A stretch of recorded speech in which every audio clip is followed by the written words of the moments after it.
sometimes late night when you're on freaking IG looking at all these shoes and WhatsApping and all that stuff, my mind gets a little foggy trying to shop and correspond with these people over there. It's crazy sometimes. But anyway, guys, that's the video for today. I do have another video coming out and like 3 more pairs coming out, so just stay tuned.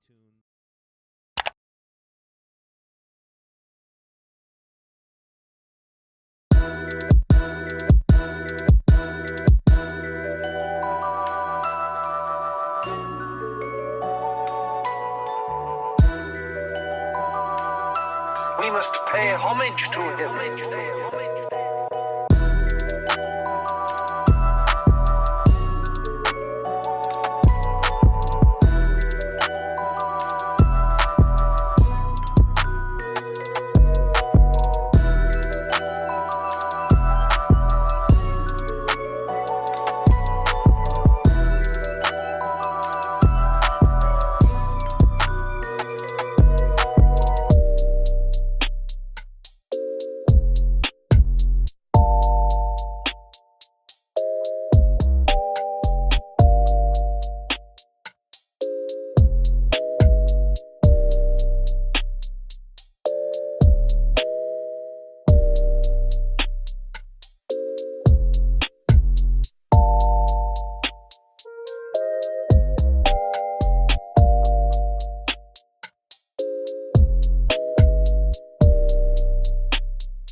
Yo, what is up, everybody? Today, kind of excited about this one. We have the Air Jordan 4 Industrial Blue, not to be confused with the military blues that came out in 1989, and I will be comparing these to the SB4s a little later in the video. So let's just go through the initial unboxing first to see what these look like, and then we'll do some comparisons. So again, like I was saying, we have the Industrial Blues, and I've always known this colorway to be the military blues, but I think what makes this pair different is the shoe is actually blue.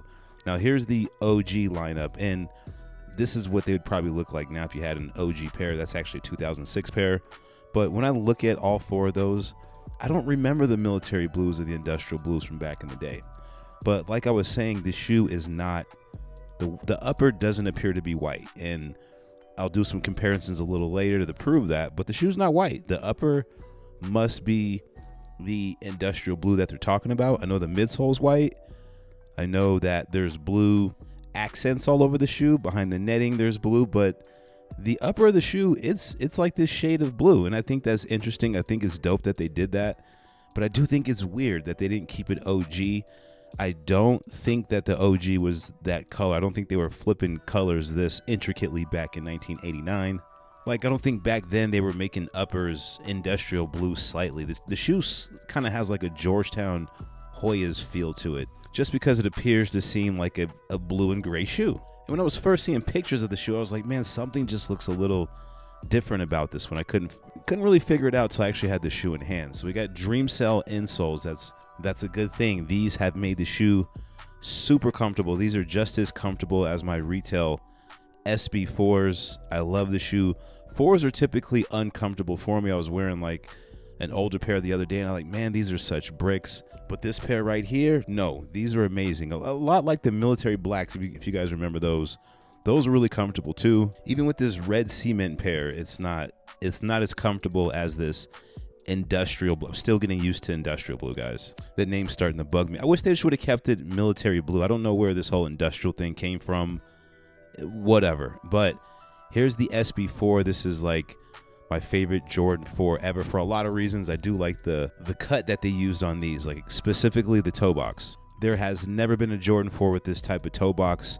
Not in the recent days. Maybe the OGs were like this, but look at that toe box. That looks pretty much identical to the SB4. Let's look at it again. Look at that. And look at them both. That's very, very close. The material that they're using around like the mud guard, it's a little different. Those flip tabs are not the same. The industrial blues, it's how it would always be for the past 30 years, but none of them, I haven't seen another SB4 that's been flappy like that. Like, I haven't seen any other Jordan 4s that were made from that really, really soft plastic that they use on the SB4s. And I'm glad that they didn't copy that and use that on the industrial blues, but the industrial blues, I'm telling you, they're just as comfortable as the SB4. And if you look right there, it's crooked on the SB4, the retail pair. You know how that goes. But the shoe's beautiful, and like I was saying, around the mudguard, they used a lower quality on my pair of industrial blues. I'll just say that. Jumpman's looking good. I will say the Jumpman on the blue pair, he's looking a little healthier in the rear for some reason. Not sure what's going on with that. But I've been coming across that inconsistency for years. Really doesn't bug me. I'm just happy that they're making 4s better overall. The shape is getting better. The toe box is getting better. Not too sure about the material. It's pretty much the same. But they even did the 3s. The 3s these past couple years, they're making these shapes better. And it took them a long time to do this. It took Jordan Brand a really long time to start fixing some of these shapes, and looking back at like what they were really doing in 1985 and 89 with some of these older models, like actually getting it correctly. You guys remember that whole remastered edition that they were supposed to come out that was nothing like anything that they did? Now we have reimagined and all that stuff, but underneath the black light, what did I find? I didn't find anything. These are great. These are a masterpiece. Let's look at the... Okay, that's the SB4. Look how much glue's on the retail SB4, and I did pick up this pair from GOAT. But look at the glue work on the retail pair. Jeez. Let's look at this red pair. The glue work looks better. And if we go for the other industrial blue right there, the glue work looks amazing.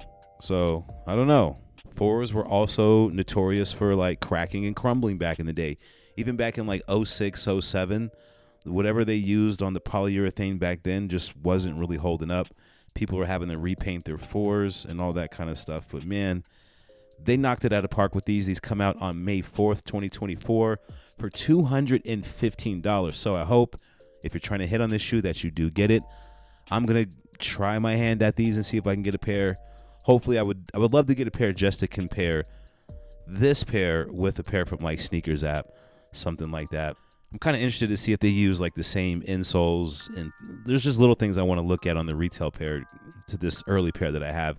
And shout out to the gifter that got me this pair right here in a timely manner. Make sure you follow me on Instagram and also follow my other YouTube channel, which is Colo Tech 383.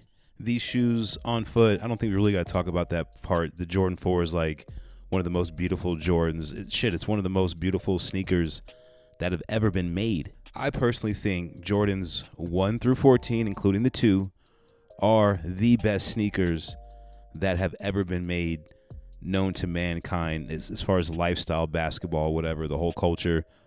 There's nothing better than the Air Jordans 1 through 14. That's why they can't make anything better than those. There will never be, mark my words, there will never be another lifestyle Jordan shoe that will have the impact of the Jordan 1 through 14. And that's just my take on it. That's how I've always felt, especially the way the game is now. Today, it's totally different. It's all digital. We really don't know what is what anymore, but that's a topic for another day, guys. Peace, love, and light. You will see me soon. I got a couple basketball videos I'm working on. So I'll catch you on the next one. Yeah, peace.